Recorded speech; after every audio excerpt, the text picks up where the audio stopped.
আসসালামু আলাইকুম প্রিয় প্রবাসী ভাইরা।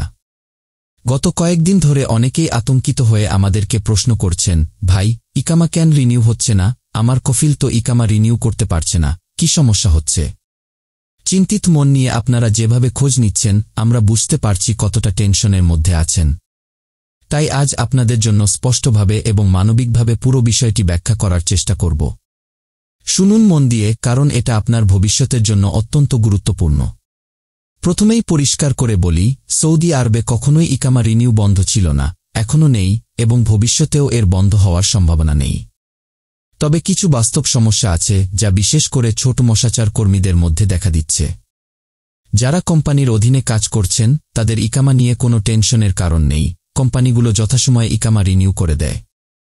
কিন্তু যারা ব্যক্তি কফিলের অধীনে কাজ করেন, যারা নিজের ফায়দার জন্য বাইরে কাজ করছেন, মূল সমস্যাটা সেখানে। আপনার কফিল বছরে মাত্র একবারই আপনার ইকামার মক্তব আমেল ফি 100 রিয়াল কমাতে পারবেন। এক বছরে 2 বার সেটা সম্ভব না। যদি 4 জন কর্মী থাকে তবে কফিল 2 জনের ফি 100 রিয়ালে নামাতে পারে, বাকি 2 জনের ইকামার সম্পূর্ণ খরচ 9400 রিয়াল দিতে হয়। ফলে কিছু কফিল পুরো বছরের ইকামা একবারে রিনিউ করতে চায়, যেন সবাইকে ব্যালেন্স করে টাকা নেওয়া যায়। এছাড়া অনেক সময় কিছু কফিল সত্যিটা না বলে মিথ্যা কথা বলে কর্মীদের অপেক্ষায় রাখে বা তাদের কাছ থেকে অগ্রিম টাকা নিয়ে নিজের পকেটে রাখে। এটাই এখন সৌদি আরবে অনেক বেশি ঘটছে। কাফেল হওয়ার আগে যারা মধুর কথা বলেছিল, পরে তাদের আসল চেহারা প্রকাশ পাচ্ছে।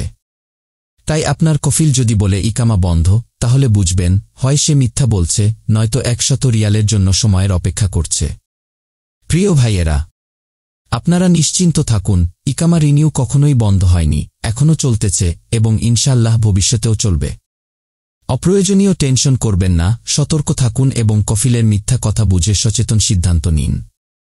এই তথ্যটি যদি আপনাকে সাহস দেয় এবং স্বস্তি এনে দেয়, তাহলে দয়া করে ভিডিওটি বা এই তথ্যটি আপনার প্রবাসী বন্ধুদের মাঝেও শেয়ার করুন, যাতে তারাও জানে এবং অযথা দুশ্চিন্তায় না ভোগে। আল্লাহ আমাদের সকলের সহায় হন।